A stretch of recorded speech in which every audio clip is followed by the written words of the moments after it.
What happens when two dudes, one a retired Navy SEAL commander in Colorado Springs, and the other a hippie meditation teacher in New York City, get together to discuss living mindfully? That's a great question, because we don't know what will happen either. Raw, uncut, and unapologetic. Welcome to Men Talking Mindfulness, with co-hosts John McCaskill and Will Schneider. Each week, we take an authentic dive into how mindfulness continually impacts our lives, deepens our relationships, and allows us to be emotionally alive. Now, on to the show.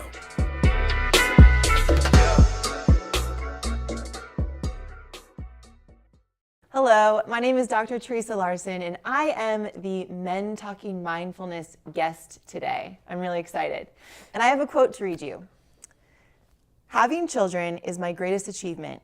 It was my savior. It switched my focus from the outside to the inside. My children are gifts. They remind me of what's important." And that's by Al McPherson. Welcome to Men Talking Mindfulness, where we do our best to demystify and make mindfulness meaningful to you.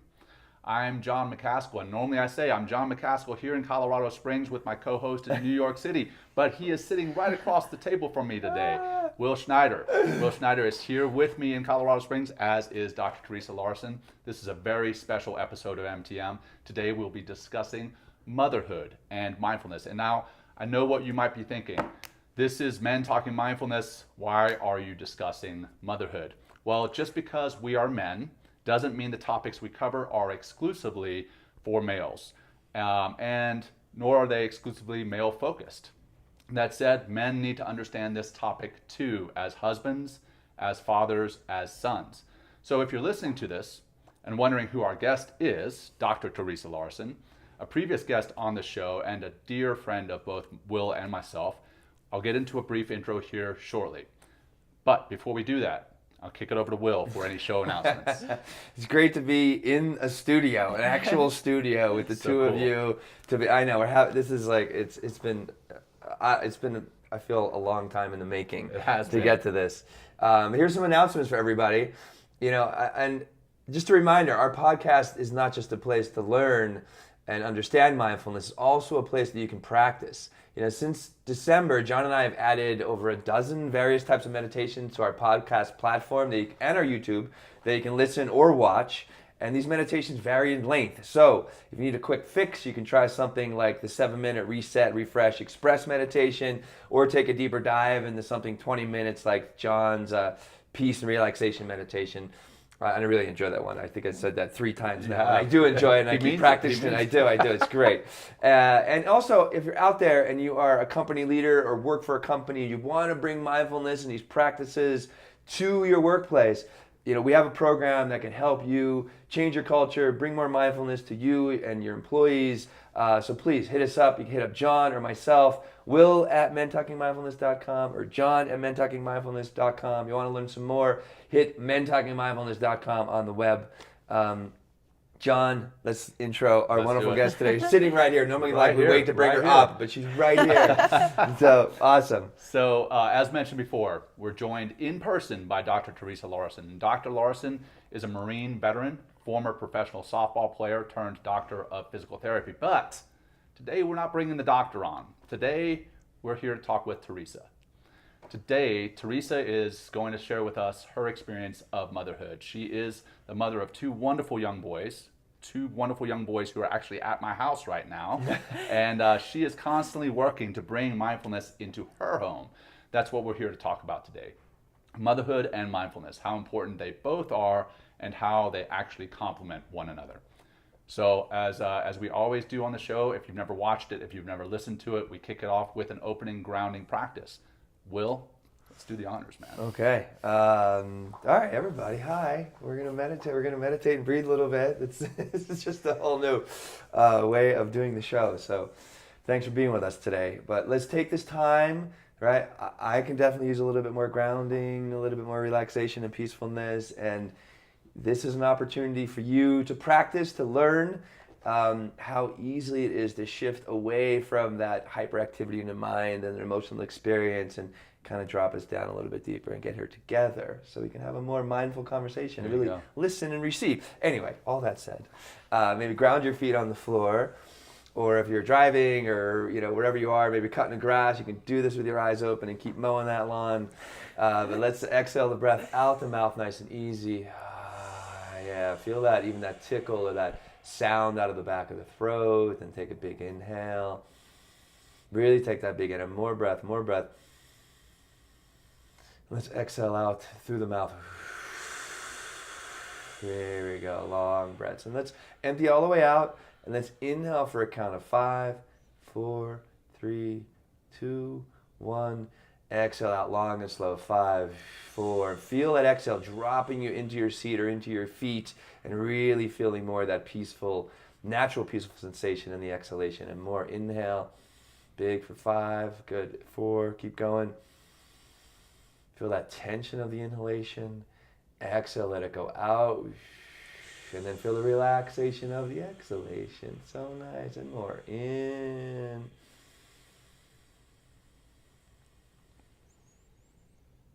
Out. Relax your face, your jaw, melt everything in your body. A few more. In for that 5 seconds.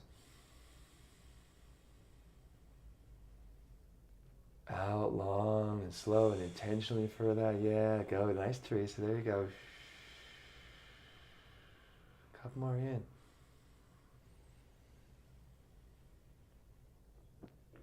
Let it go out. Let's do one more like that. In really big. Let it go out. And if you can, just take a moment and just be still. Coming back to a normal breath. And just try to be still for a moment. And just really observe the thoughts of your mind. Observe your feelings. Be available for the world around you.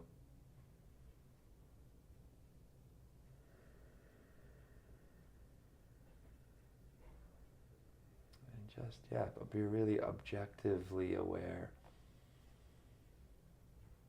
of where you are, what the environment is creating.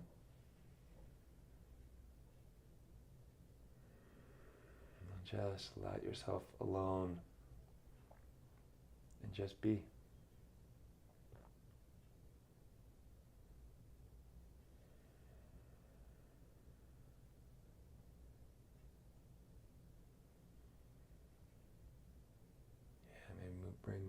You can rotate your head a little bit, bring some more little movement to your head. Get some blood flowing up in that area. Let's go the other way. You can invite more breath into your body to help relax and bring more of that blood flow. There you go. And one big inhale to close. And let it go however you like. And welcome, Theresa, to the show. Thank you for being here with us today. I'm excited to be in person with you both. It's going to be awesome. Very special. I feel like we were discussing right before the show, between two ferns. We got the lighting, we got the backdrop. So if you're listening to this, maybe check it out on YouTube later. It's a different setup than what we normally have. But we're going to go ahead and jump right into questions here, Theresa. And I'm going to turn. We're so used to doing this like virtually. I'm used to staring at the camera. Now I'm actually got people to talk to in person. So Theresa, how do you personally define, or how would you personally define motherhood? Well, that's a good question. Motherhood is unconditional love for your little ones. Whether they're adopted or fostered or you've birthed them, it's showing unconditional love to the little people that is in your care. Love it. And I mean, we as men, we certainly don't experience motherhood, but we have our mothers who have shown us that. And we want to obviously express some respect and gratitude to our, or at least I want to express my gratitude. I don't want to speak for you, but I'm sure you're going to say something similar. Yeah. But also for you as a mother, we've seen what you do. And I mean, just the past 24 hours, you've been in our house with the kiddos.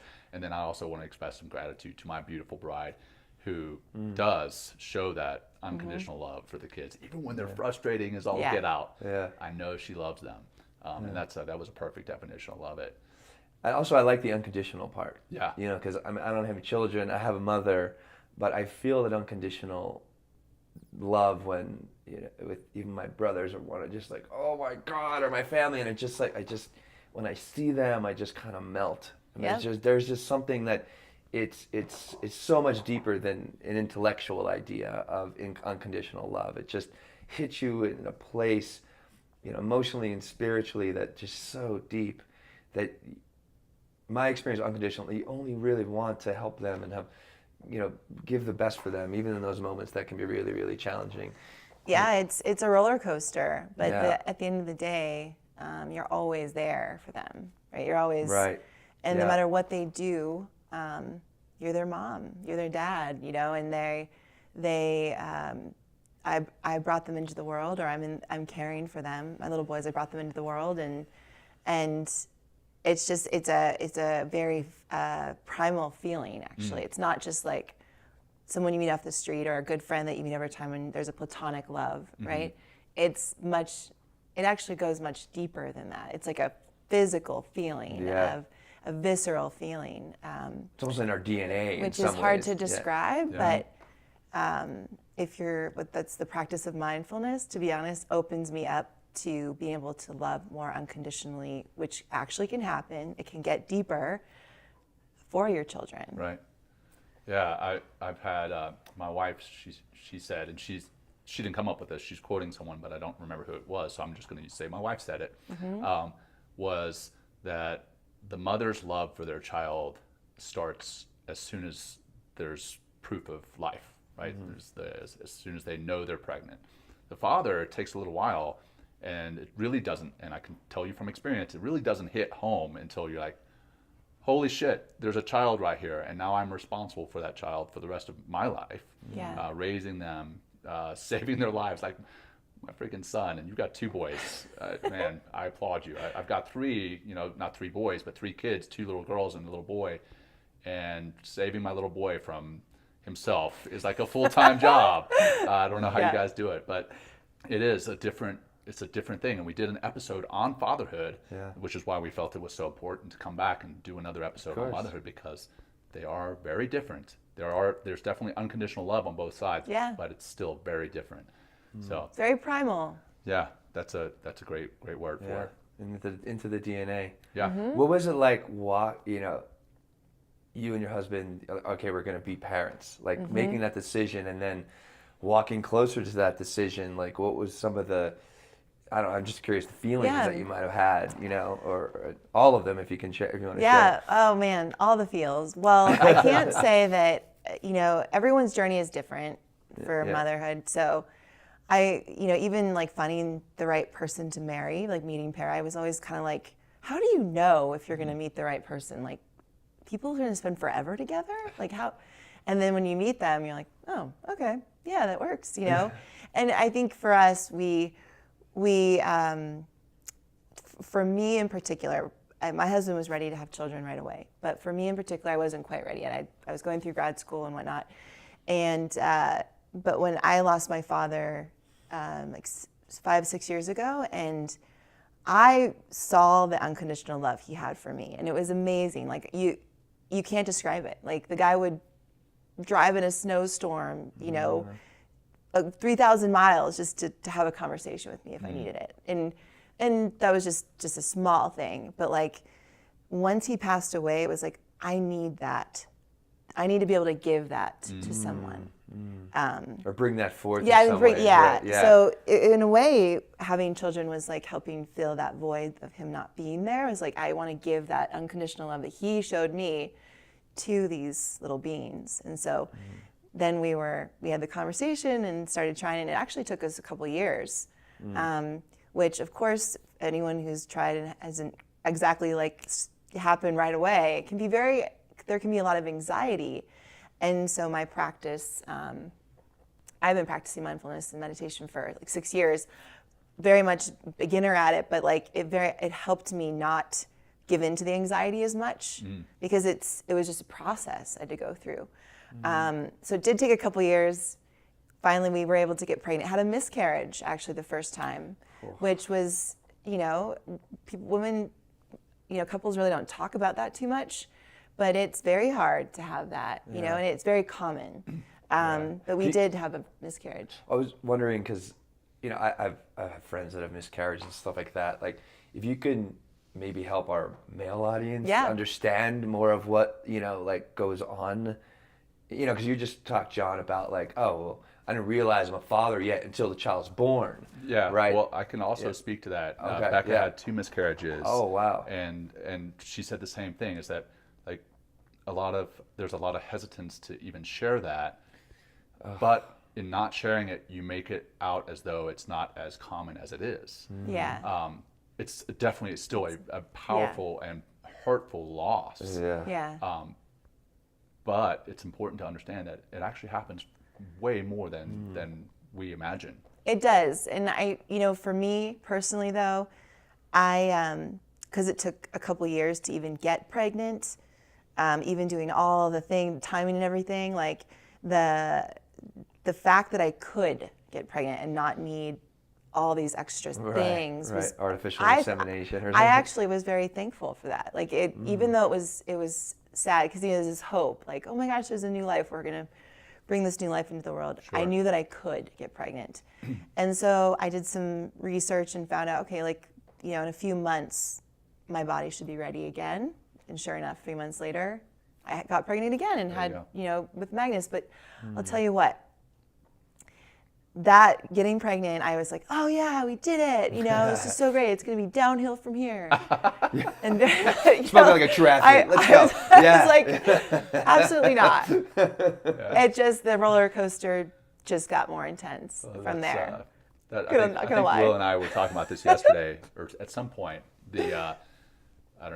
The naivete for me when I had 3 older sisters, and they all had children before I did. And I was offering them unsolicited advice about how to be a parent before I was ever one. And now I am one, and I'm eating all those words. I'm like, I don't even remember what I was telling them, but it was definitely unsolicited, and 2, it was way off base. Like, hey, I didn't have any experience as being a parent. Needless to say, a mother, which I would never have that experience. So it's pretty wild. But Let's talk about the pregnancy and the labor itself. Yeah. You had a practice of mindfulness prior to that. Mm-hmm. How did that work? Did it support your pregnancy? Did it support the labor itself?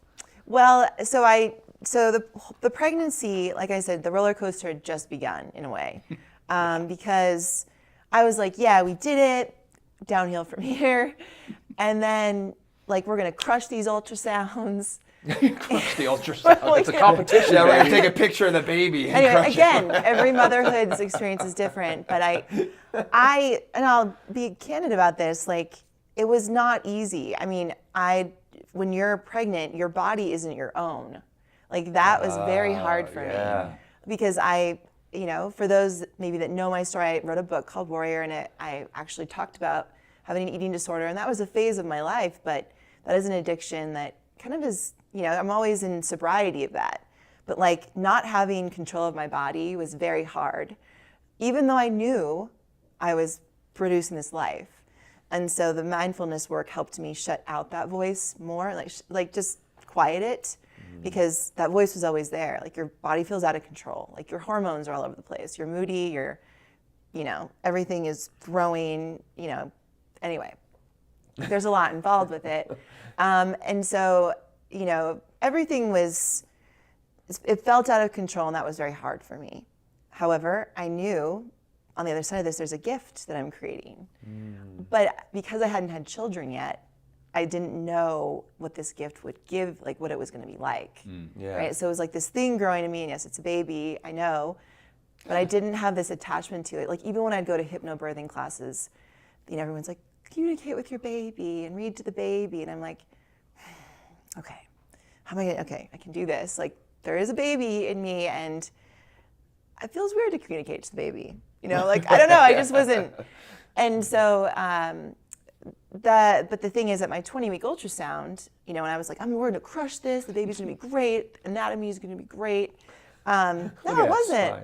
Actually, we went in and they spent hours with us, and then, like, you know, the baby is actually missing this key part of their brain. And for the first time, I was like, what? You know, my baby is missing part of its brain? And I remember this. It was like election day in 2017. I remember that day. And I remember them taking us into this office, and this young periodontologist, I believe that's what you call them, an obstetrician were in there, and they were explaining the results, like, your baby is missing this key part of their brain, which basically it's like, it turns into corpus callosum, which, you know, connects right and left hemispheres. And they were like, of course, as doctors, they have to give you all the risks. Like, of course, this is very rare, you know, 1 in 4,000 or something have this, and if they do actually born with it, they could have seizure disorder and blah, blah, blah. And then I just kind of blacked out, you know, after they started talking about all this. Because I was like, okay, and so what do we do? And I remember the doctor, again, every medical provider is different, but the first thing they said was like, well, you could have an abortion if you want. Like, you can definitely legally have an abortion before, you know, some weeks. And I was like, really? That's the advice you're gonna give me? And then I got angry. I was like, that's the advice you're gonna give me? I'm like, I am a medical provider too. Like, I want more imaging. Like, I wanna make sure this baby, you know, an image isn't 100% accurate. Yeah. And the next thing they said, and I'm sharing this because everybody's different, you know, and this can be very scary, is like, well, we don't make mistakes on our ultrasounds. Wow. And I was like, well, I don't care. And that's kind of where the mother piece of me started to come out. Yeah, Like, you're already I protecting don't the child. care. Yeah. You will give Mama me bear. an MRI and also another ultrasound in a few weeks. And those few weeks were the hardest for us, Per and I. Like, we just, because we didn't know, like, the baby could actually be a stillborn too, right? There's all these risks. And so for those 3 weeks, we did research, of course, and you go on Dr. Google, and it's the worst advice ever. But it was just one of those times when we at the same time, so I'm a career mom, like, I have a business I run. And at the same time, my business wasn't in a place I wanted it to be. And so this intensity of something's going on with my child and my business is not where I want it to be. We're in this beautiful studio downtown with these people that I'm working with that I don't even want to work with. And I'm being, you know, that's, to be completely honest, I'm running a business I didn't want to be in. And I'm having this child that something's going on I don't know. So there's all these uncertainty, lots of tears. No control either, too. Yeah, it was one of the hardest times. Yet that's when I feel like the mother part of me, even I was channeling my own mother's strength of like, okay, I can figure this out, and I need to be patient, right? And I need to give it time, and I can't jump to any conclusions until we get more imaging done with the child, but with the business, how am I going to make this better? Because where it is right now isn't where I want it to be. And I don't want to bring kids up in this kind of environment. And so that was a turning point for me. I mean, very hard one. And the rest of the pregnancy, so thankfully, we got an MRI, and we did another ultrasound, and the piece, I forget what it's called in the child, but what creates the corpus callosum was there. After a few weeks. They were wrong. They were wrong. They just imaged too early. No, the imaging was at 20 weeks, but they said that maybe he's a late bloomer, right? But I'm like, that's, and I actually spoke to the head periodontologist at the hospital. I was like, I want to talk to him about your bedside manner. You could have told me, right? Like, that maybe that he's a late bloomer, just like you guys just told me, and to give it a few weeks before you give the advice of, oh, you can abort. Yeah. Because after that, as a new parent, like, I'm just gonna black out. Like, that doesn't even, Especially you don't when even you know go my in values. There, you think everything's gonna be perfectly fine, right? I've been in a similar experience where Becca and I went in for our firstborns I don't know, it must have been probably 20 weeks as well. And she had a massive tumor in her liver.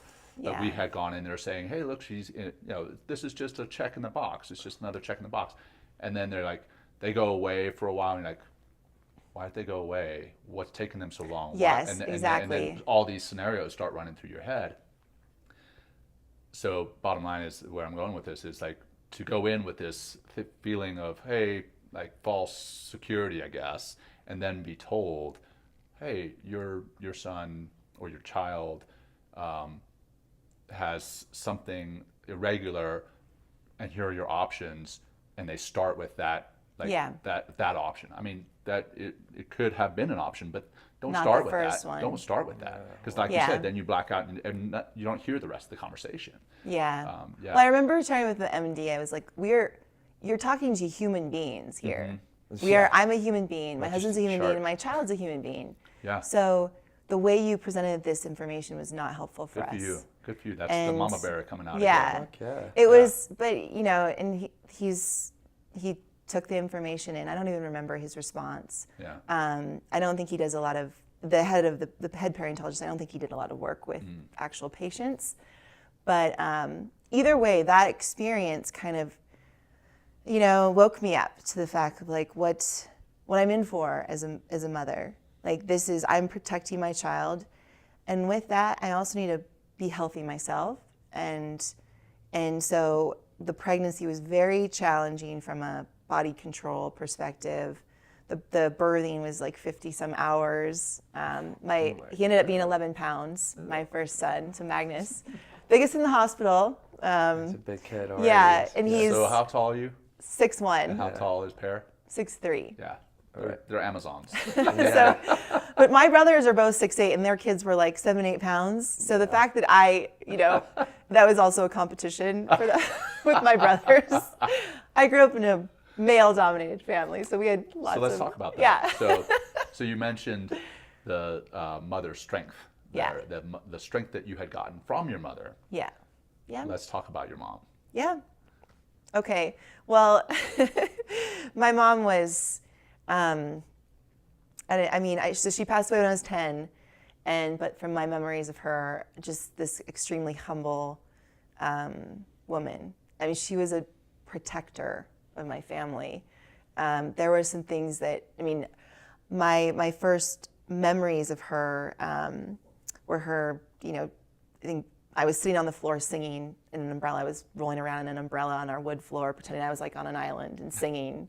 And I was just singing whatever, came to mind, not even any like tune to it. And she was like, "You're doing great," Like that's my first memories of her. And she was just so humble, so patient. That's what I remember of her. And my dad was the more, I would say, aggressive parent of the both of them. And, she actually, just more like he was the breadwinner and someone who was, just a little bit more aggressive with us. And she was the protector. She was, I'll be honest, my family, we all needed to be in counseling for a period of time. And she was the one that instigated that. Like, we need to go get help to make sure that we're going to be okay. At that age, you're starting to go to counseling. Yeah. Well, As a family? Yeah, as a family. Wow. That's very brave of her to suggest that at such a young age. Well, especially at that time too. Yeah, that's true. like, that's how many years ago? Yeah. You know what I mean? Yes, a long time ago, and I still remember. We won't have. No, I'm not trying. Tell us how old you are. It's okay. But my point is, my mom instigated that. She also was diagnosed with breast cancer when I was 4. So I remember the in and out of hospital visits and whatnot. I would go to her hospital visits with her. Like that was a lot of my memories of her. Was I'd go to the hospital visits. I got to know all the nurses and doctors. Wow. I was there with her because I didn't want her to feel alone. And I would. Fighter. Yeah, she because she knew she was going to die. That really that was very hard for my father and my brothers and I, and so that's why she put us into counseling. Oh wow, yeah, especially to understand, I guess, even at that young age, that what's going on emotionally, what's actually happening in the family dynamic. Yeah. And, wow. Yeah, she was. She knew what was coming, and she actually took the time with each of us closer to the time when she passed to talk to us about life and like just be there for us. Even on the days where she couldn't get out of bed, like I would go lay with her and talk to her. And one of the things I remember her sharing with me, because as a little girl, I was like, this is so unfair. Like, why do you have to go? Like, there's other people that are bad and they're not dying, you know? Yeah. Like, I couldn't understand it. And she was like, I remember her putting her hands on my face and she's like, Theresa, life can be unfair. But she's like, it has to go on though. You have to go on. Yeah. Your brothers have to go on, your father. And I couldn't imagine what that would be like for her. Like knowing she's gonna miss like our graduations and just all those big moments. But at the time, I could see the pain in her face and I could see, you know, she was trying to be strong for us, of course. But yeah, like she knew what was coming and wanted to prepare us to be strong. And that's what she did. And like, that's what I take on now. Like I can't control the pain in my kids' lives because they're gonna have pain. I don't want them to, but they're going to. But I can make them strong, you know, and I can teach them by example. And that's what she did for me. Yeah. So. Thanks for sharing that. Yeah. That's like, I mean, what, now you're your own mother, or now you are a mother, not your own. But what are some of the like toughest parts of motherhood that you're discovering with two young boys at home? Well, the toughest part is this kind of this letting go of control. Honestly, Yeah. like thanks for saying that. I was like thinking like it's like there is control but no control. But they're on their own powerless. they're their own little people, and you want them to be their own little people, and you want to keep them alive, and and I don't want to command and control them, kind of like when I was in the service where sometimes you have to do that. Oh, I do that all the time. Yeah. Commander McCaskill comes in the house. I'm like, I gotta stop being Commander McCaskill. I gotta start being dad. Yeah. Dada. Right. Not even dad yet. Dada. Yeah, dada. Yeah. Mommy, like mommy. It's and so letting go of, you know, when they want to play 2 more minutes before they brush their teeth, or it's just little things, right? Like it takes them 20 minutes to get their clothes on, to get in the car or more. And you're like, really, what's the big deal? Like, it's okay. They're just being little people, figuring out how to button their shirt and zip up their coat. I gotta interrupt you just real quick because we had a timeline to get out of the house this morning, and the last person to get out of the house was Will. Right here. Yes, right. And my hair looks great though today. It looks That's so why. good. I had 3 kids in the van, and before Will. And I remember to brush my teeth. John didn't. That's true. And I also got to give gosh. credit to Will. Will fixed breakfast burritos for the entire did. household. So There you go. I know a lot of amazing. grief, but it's all in jest. It's all in jest, It's all man. fun. That was funny. Yeah, so it's like the little things like that. It's Yeah. okay, we do like being on time, but really like this little person's figuring out their life and we're working. It's the journey of Yeah. like I think about that all the time. Like the journey is actually putting on the shoes and the coat and the underwear and running around with your butt hanging out and like trying to chase them and you know, oh, I forgot the water. Like it's not the destination, and I constantly reminding myself it's the journey of getting our clothes on and wiping our butts and like those little things are the living piece. And so for me though, the challenge of letting go of like realizing it's the journey, that was a challenge for me early on, was like realizing it's the journey, not the destination. Like and then I think the other piece is as a career mom, right? I'm not home all day with them. I mean, I am home, and we have someone that takes care of them at home, and my oldest goes to preschool, but just the kind of like, you know, the juggling of I love what I do for work, but I love my children more and I love my husband more. And so I work nights sometimes because I need to, because I want to be present to my children during the day. And I think switching, like I said, mentioned in the pregnancy, was the hardest time in my job. I was like, I'm in a job, I'm running a business I don't like. So making that, and my life was around the business. And I wanted to make the business around my life. And so over the course of Magnus's young life, 2 years, like I was starting to create that business around my life. And that was challenging because I had to fire people. I had to get out of the location I was in San Diego. I had to revamp what I wanted my business to look like. I wanted there to be meditation and mindfulness in my business, and I didn't know how to do it. now. Here Okay. it is. Hello. But the thing is, like, that process of doing that with raising children was not easy. I mean, you know, some sleepless nights because maybe I have a presentation and my kid's sick all night. Well, regardless if my husband and I are taking care of him and taking turns, I still worry. And then I have to be present for my client, right? And then I want to be present for my client. And so I have chosen to build this business because I want my kids to see also this resilient mom and dad building something that's unique, but also that I have a life too, that I am giving to other people too, things that they really need. But that also comes at a cost of like energy sometimes, or patience, or like feeling guilty. Like I'm not spending enough time with my kids, or whatever it is, right? Or at the end of the night, like, oh my gosh, I have to put my kids down and then I have some more things to do. And have had to learn, like, it's okay if it doesn't all get done perfectly. It's okay. And you know what? I'll rub your belly for 5 more minutes and pretend like we're playing in outer space. And because, you know, whatever it is, like, that matters to me. But I think that the wave of work and home life can be very challenging. And that's my journey. I've chosen to do it.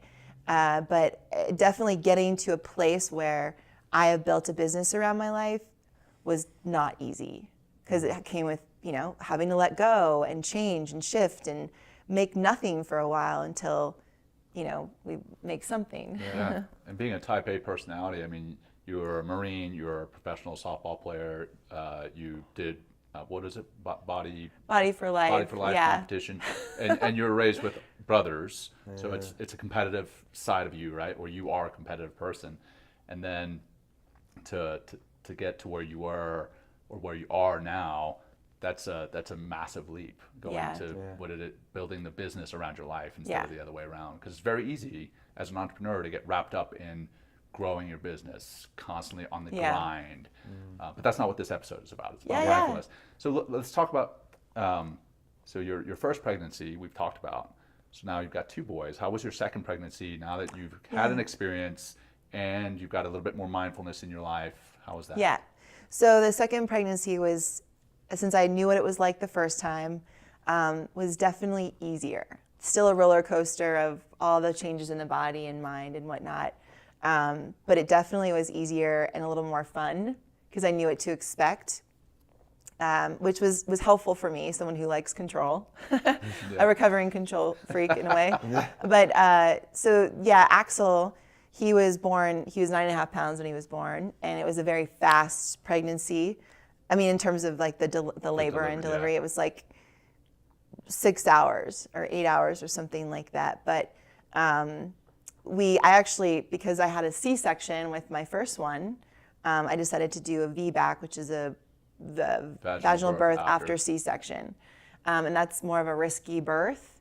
But thankfully the hospital, I was at UCSD in San Diego, and they were willing to do it. And it came very fast, but I was able to deliver him naturally and have Pear catch the baby. So it was a completely different environment. But what was the most powerful thing for me was, okay, there's all these like different birthing processes, and should we go natural? Should we have an epidural, like C-section? And there's actually, I mean, I'm not really in tune with any kind of, I'm on social media, but I don't pay attention to all the BS that can be out there. And let's be honest, there's a lot of BS.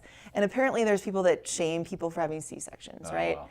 And I'm just, fucking shame everywhere. Yeah, right there's shame everywhere. Yeah, and I'm like, disgusting. it doesn't, I honestly, I'm so thankful a child was born healthy. Yeah. And I'm healthy, because if it was 100 years ago, one of us wouldn't have made it, right? With my child. And maybe he wouldn't have been as big 100 years ago, but either way, my mind goes there. But for Axel, you know, this is where the mindfulness work helped me, was like, okay, the world probably, you know, maybe natural. A lot of my friends did natural, and it was like beautiful and amazing. And it's like, well, I don't know, natural I don't really want to do natural. I actually want to enjoy the pushing of the baby, and I don't want to feel the feels. I want to feel some of it, but that's not important to me.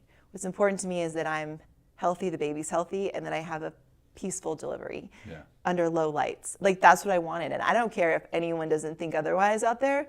Like, it's your choice, right? And There you go. but it was nice because the midwife was there. I had an epidural, but I felt a lot of it, but not the same intensity. I could smile. I gave birth to him, caught him, and it was like amazing. It was everything I'd wanted it to be. And you're no less of a mother, and No, you're no less of a child absolutely because not. of it. Yeah, you're raw. What does it say on the Raw, back of our uncut, shirt? Raw, unapologetic. uncut. Yeah. Right here. Yeah, What but that's is. what mindfulness, that's what the practice has done for me and the dividends. It's like, There you know, it's the fact that this is what I want, not what everyone else wants for me. This is what I want, and I'm going to be present to that and celebrate that. 'Cause Yeah. This is my life. I used to have a student of mine that used to work in a hospital, like not a birthing center, like in a hospital. And I didn't see her for like a couple months. And she was always religiously Thursday, like she was same spot in the studio. And she was a really amazing woman and really cared about what she did.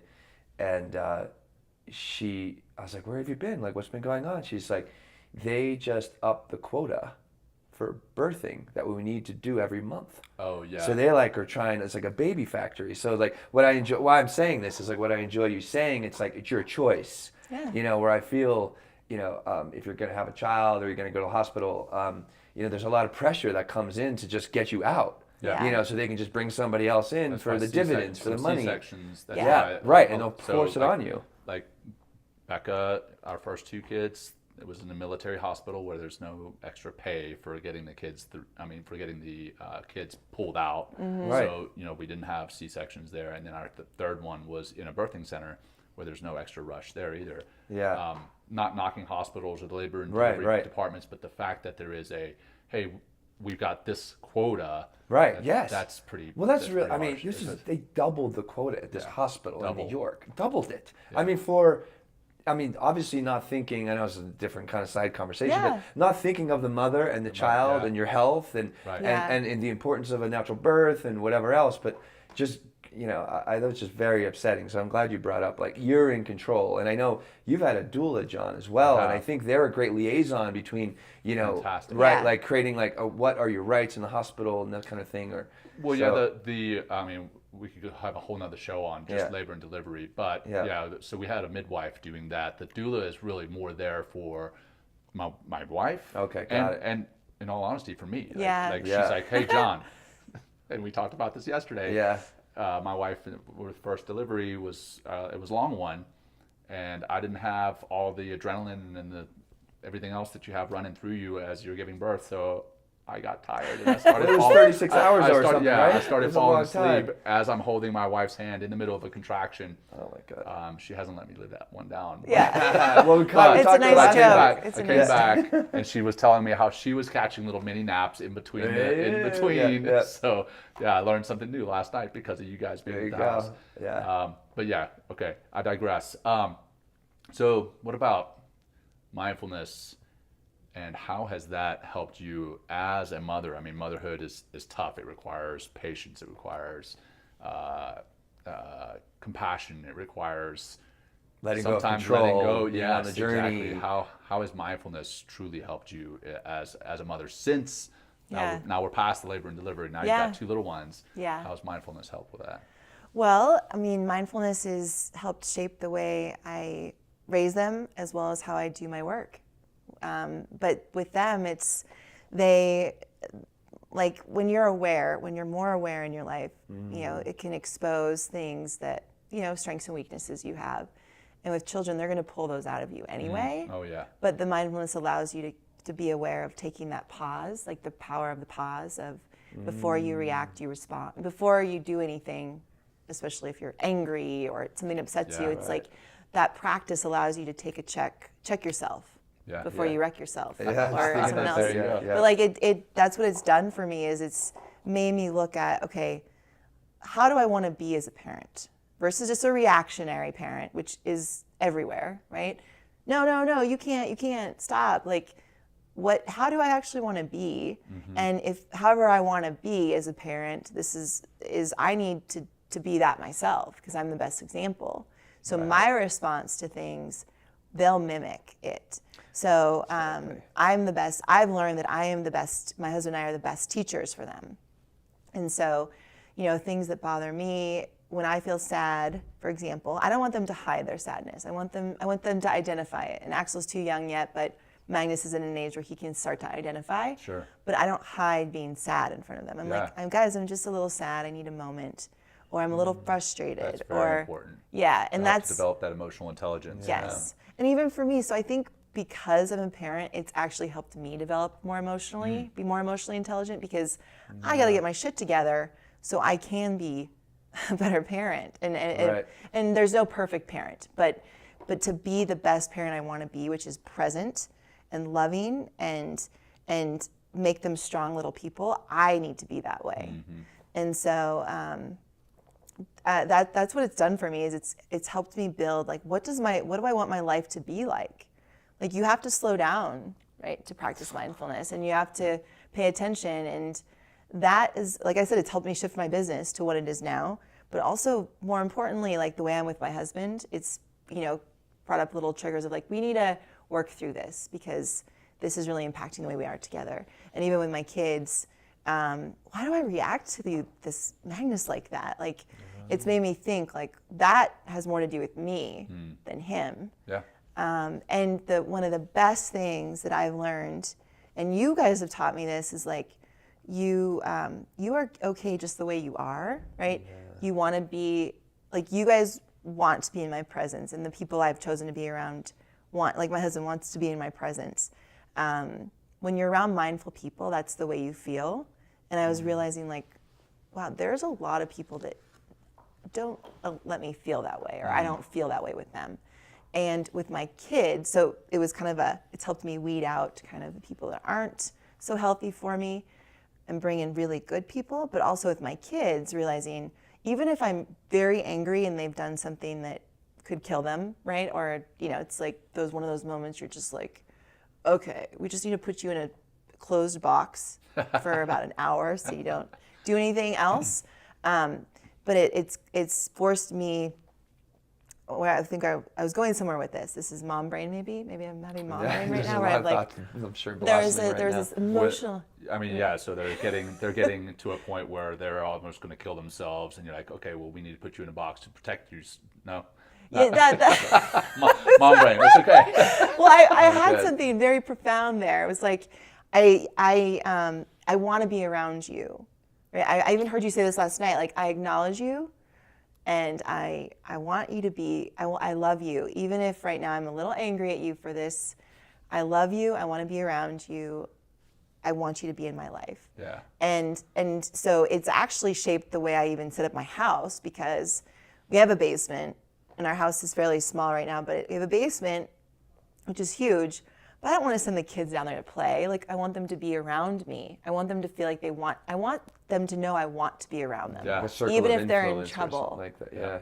And they've done something, like stolen a cookie and lied about it. Will and I talked about this yesterday, about the attention that kids crave. And they don't crave bad attention or good attention. They just crave attention. Attention doesn't matter. Like, I'm taking this course called Positive Parenting Solutions, and I'm not selling it at all, but I'm taking it, and I do think it's a great course. And they talk about how children have a desire to belong, and then a desire to have some level of significance, and that significance is proved to them through the attention that you give to them, and they are, craving that attention all the time. But it could be, hey, you're not going to give them positive attention, so they're going to cry, or they're going to shout, they're going to scream, or they're going to throw something, wreck something, and then you fly off the handle. And you're like, damn it! Well, I don't swear in front of my kids, or at least try not to. Be mindful of not. I try to be mindful about my language in front of and around the kids. But I'm like, dang it! Don't throw that. And they can see that I'm upset. But guess what? They got some attention. And now that's reinforcing the fact that they're that they can throw that. So guess what? Now they're going to throw it again. Yeah. And anyways, so last night, my son, I forget what he was doing, but I picked him up and I was like, "Hey, son, I see you, I hear you, I acknowledge you, and I love you. and it's pretty cool that you heard that. I did. But it was, And what did he do? He's like, I still want a cookie. No, he like melted. He melted in my hands, like in my arms right there. And I was like, oh, this shit does work. Well, not even like, I mean, he doesn't even, I imagine you're broadcasting the feelings and really being with him, because he doesn't necessarily understand the concepts intellectually, but he can feel, in the way of like, I'm here with you, and wow, and just really like reconstituting that bond. Yeah. And that protective provider, and that's great. Yeah, and the nature. I certainly was not bragging on myself. I was bragging on the tip that I had learned. No, but you could be a badass father, John, and mother, Theresa. I thought that for was sure. outstanding. Yeah, that's that's the key with. I mean, as adults, we need that too, right? We want to be acknowledged and heard. Yeah. And I think so. That's what this work has done for me, is who can I be around that is that way? Like, will respect me for who I am, want me to be in the same room as them, care about me as a person, So that's what's really special about it. I think this work is foundational in one's life in general. Wow. What are some of we touched on a little bit. We went through like the hard parts. But what are some of the rewards as a mother? Some of them. Well, right. We can go. Touché. Right. But like you mentioned, some of the rewards of a mother, like of just being more present and being more patient, or anything else of like, from pre-motherhood to motherhood, like that's making you, a better mother, a better business person, a better, partner in your relationship, a better partner with us. Like, are there things that, being a mother is helping you to navigate life in a more effective way? Well, I think it's just humbling in general. Motherhood is very humbling. Like, it's no matter what's going on in your life professionally, good, bad, or otherwise, your kids are just still wanting love from you and wanting you to pay attention. And so it's humbling because you have to learn to let things go, leave it at the door for me, I work from home. So when I leave and go out into the, our space where the kids are playing, how good am I at letting the work go? If something, whether it's good, bad, or in between that happens, like that's what has been powerful for me. I've gotten a lot better at it because I've also been realistic about what I do on a daily basis and what I can get done. But I also know, like just being a mother, like it's some days like the kids are be very moody and they got off on the wrong side of the bed, and you have, like, I have maybe something I have to present, or I've got to get them out the door, or I'm trying to show them love, but they just don't want it the way I'm showing it. It's like, okay, like it's like almost like a boxing match, but I'm not boxing my kids. It's like, okay, I'm going to pivot this way. I'm going to pivot this way. We're going to work it out. So I have to be present with them, and it's more joyful even in the moments where you're like, okay, this is very hard. Like, what? I don't even know what they want. Like, but even in those moments when you are present, it's made me happier as a mother. And even in those moments when they're being irrational, which we all are, but they're very like, it just doesn't make sense what you're doing. Like but when you get down to their level, even in a way, like even physically get down to their level, and you bring them in close, that physiological touch, and you look them in the eye and you tell them you love them, even despite what's going on, it's so powerful. And it just reminds you, like, all of this goes beyond words, right? Like, it's the physical action. Motherhood isn't just what you say to your kid, I love you. It's the actions you show. My mom used to say actions speak louder than words. Like, I used to just sit there. She was in a coma, medical induced coma, for a lot of her last months. And I would sit there and I'd sing to her. And like, I was just expecting her. Actually, this is a great image because I remember this. She was in her bed in our living room. And I would come home from school, and I'd never do my schoolwork because I just wanted to be with her. So my grades definitely suffered at that time. But I would sing to her, and my voice wasn't particularly amazing or anything, but I just was like, I know she likes singing, and I tried to play her guitar and her flute and the piano. And I remember one time she did come out of her medical-induced coma, and she said, "That's so beautiful." Oh. And like, I was like, oh my God, you're listening? Right. Because I thought she couldn't hear me. I was just being there. I didn't know what was going on. I just was like, I don't think she can hear me, so I'm just going to sing whatever, And that was, I don't know, it just, sure that meant the world to her. Yeah, Like, just both of being you. there. yeah, true. Yeah. And but that physical presence, like actions speak louder than words. Like you can say you love someone, but your actions speak otherwise. So how do you show love? And that's what kids need. That's what we need. I have to show it to myself first to be able to be the best mother I can be too. Right. And I need to be around people who can show that to me. And so that was a really big lesson that my mom taught me, but then I'm also realizing with my kids, like when they do anything that I don't agree with, or, you know, whatever it is, like me just showing love and being humble to like having to put aside all of my stuff and being present with them is very humbling. Yeah. Wow. Yeah, you said humble several times, you know. Maybe through this, 20, and yeah. You're Well, I talking mean, about that your drives home the mother. point, Yeah. right? Right, I think Yeah. even your mother teaching you Yeah. that humility as well, and patience and stuff like that. I thought, I mean, we're kind of coming out in the hour. I thought it might be nice, actually, you talk about your mother, and we can talk more about your mother as well, but actually to honor our mothers as well, because everyone has a mother, Right. Yes. you know, regardless of your relationship. So I thought, John, if you wanted to, you know, maybe like some of the things that you can honor your mother right now in some ways or something. Would be 100%. nice. So she must have been about my age now. I'm 44 now, and she had 5 kids at the time, living in Johannesburg, South Africa. And my father was like, "Hey, we're going to move to America" at the time. So this was 1984, and you know, she had her friends, she had a routine in South Africa, and we moved to the small town of Ruston, Louisiana, which was culture shock. You know, Ruston, Louisiana is not a bad place, not at all, but it's just different. Moving from Johannesburg, South Africa, to a place halfway across the world where you don't have friends, you have no network. Different culture. Different culture. Yeah. She was a nurse in South Africa, working at the hospital, and as a midwife. Moved to the States, where her credentials were not recognized, and she had 5 kids. To move across the world, to get plugged into new schools, to get plugged into new sports. I mean, I knew cricket and rugby. I mean, granted, I was 6 years old, but I knew cricket and rugby. I moved over to the States where there's football and baseball. I'm like, I don't know these sports.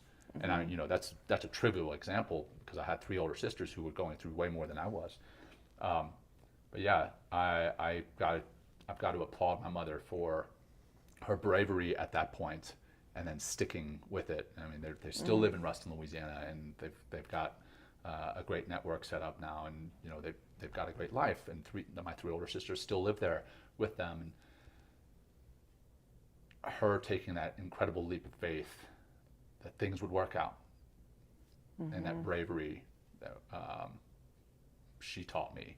I mean, my father has taught me a great deal as well, but I want to give credit to my mother in this situation for taking that incredible leap of faith and just being incredibly brave through that. Wow. So, yeah.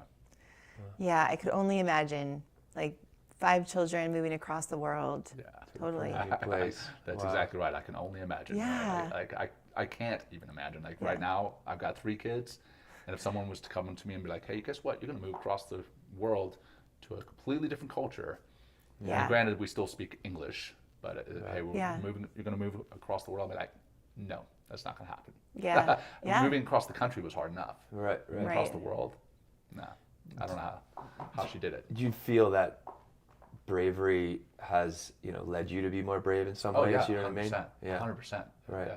And the leap of faith as well. Like I've taken leaps of faith because of her leap of faith. I mean, I'm right. an Well, entrepreneur. she, you know, like you said earlier, Teresa, like she just gave you the example. Yeah. You know, lead by 100%. example. Be, you know, Yeah. be the change you want to see, I guess, in some ways. What it is we're doing right here, right now, literally. Yeah. Recording a podcast about mindfulness. Right. I never would have guessed that I'd be doing this 5 years ago. Yeah. Yeah. And We're taking a leap of faith. And here we are. We're taking a leap of faith. And Right. I think it has a lot to do with what my mom taught me. Yeah.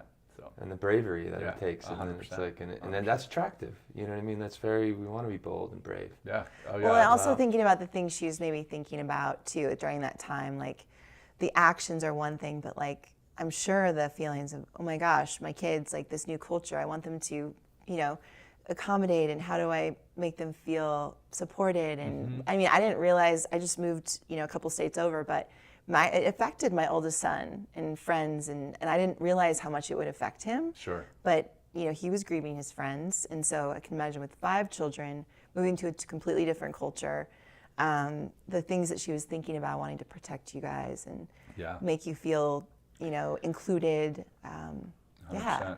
Yep. Yeah. And having little girls, like I have 2 boys, but girls, depending on what age they are, like. Yeah.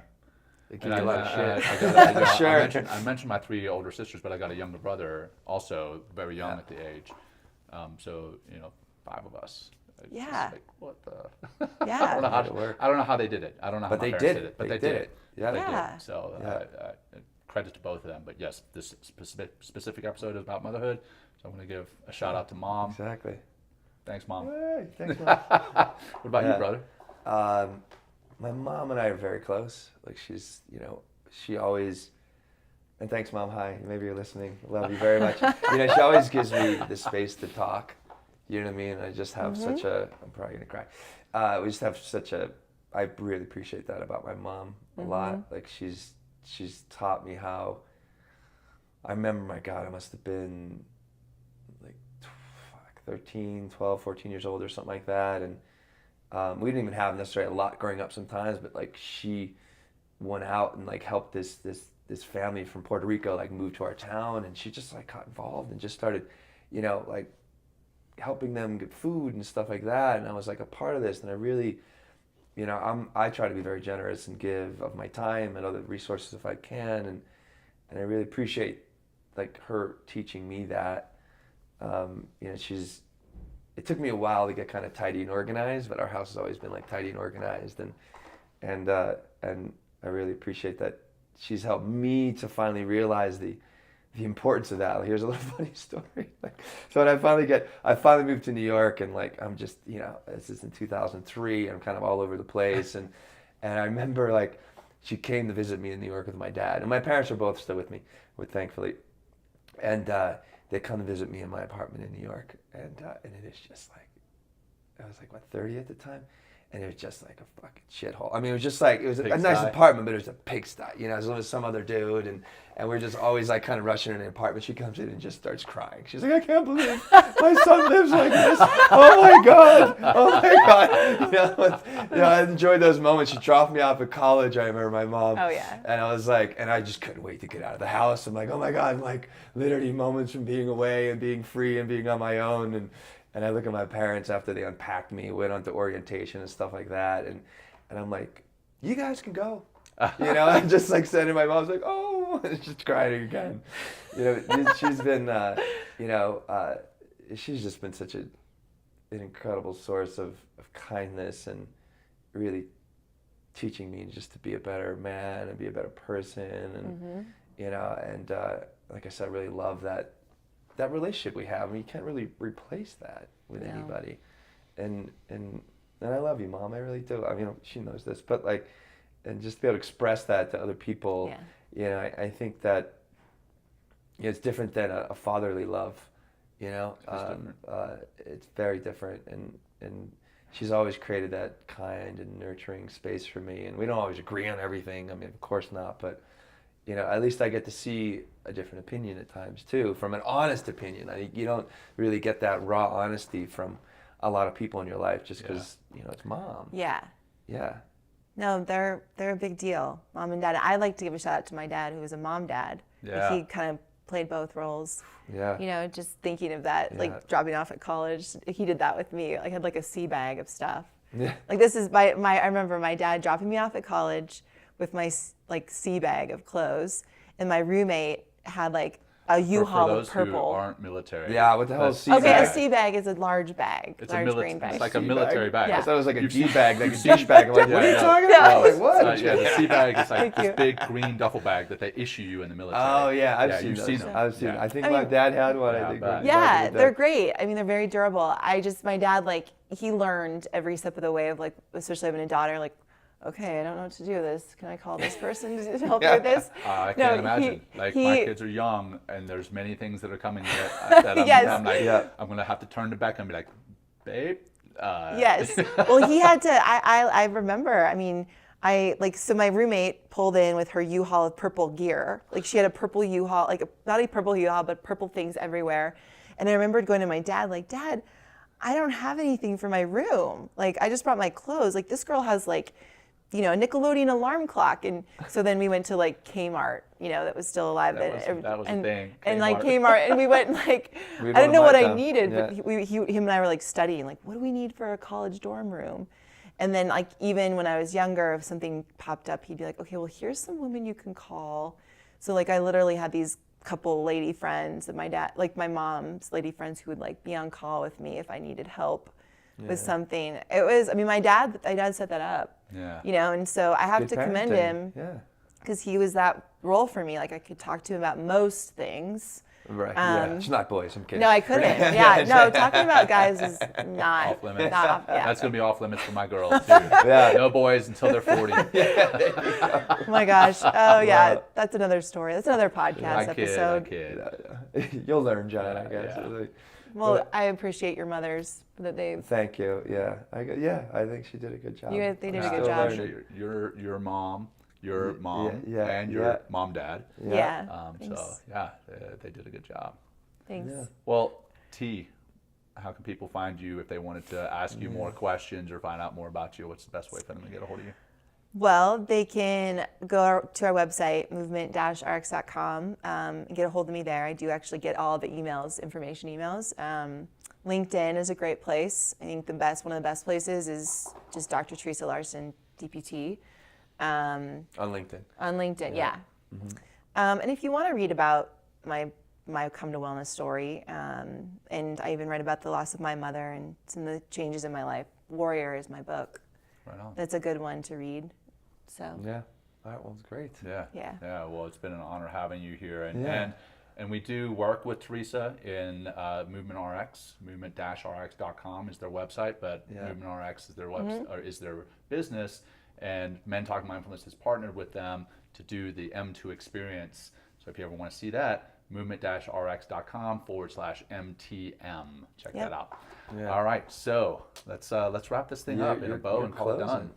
Closing practice. Okay. Yeah, it's I gotta say, it's so nice to be. This is nice to look you guys in the we eyes. can just because we're catching all this audio at one time instead of I fucking cut John off or whatever. So this is I hope we get a chance to do this for us and for our audience again. This is really something very special, and it's nice to be in the studio. So well, I appreciate being a guest. Oh my God, we love having you as a guest. Well, you're not really a guest. You're just a fellow. You're just a fellow host. You're you're a guest today, right, Motherhood? You're a guest host. Yes. Thank you. All right. So let's wrap it up. We've been talking about our mothers. I know that we all have been born of mothers. Some of us may not have our mothers around anymore. Some of us may never have had our mothers, but we've all had some level of motherly experience, motherly love in our lives. So let's focus on that for a minute. Let's bring our attention to what that feels like and who that person is that gave you that,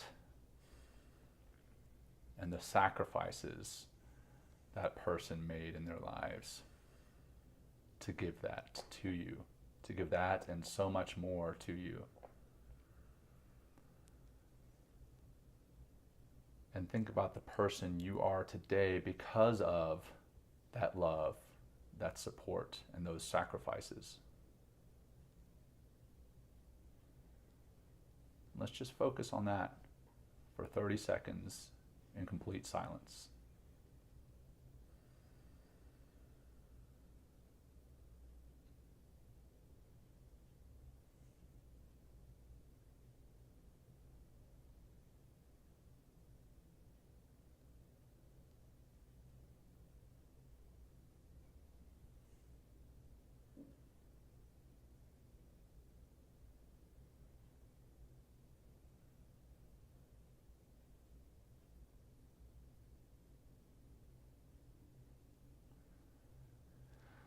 And now let's just take a couple of deep breaths together, continuing to think about that person and those emotions, how they feel to you.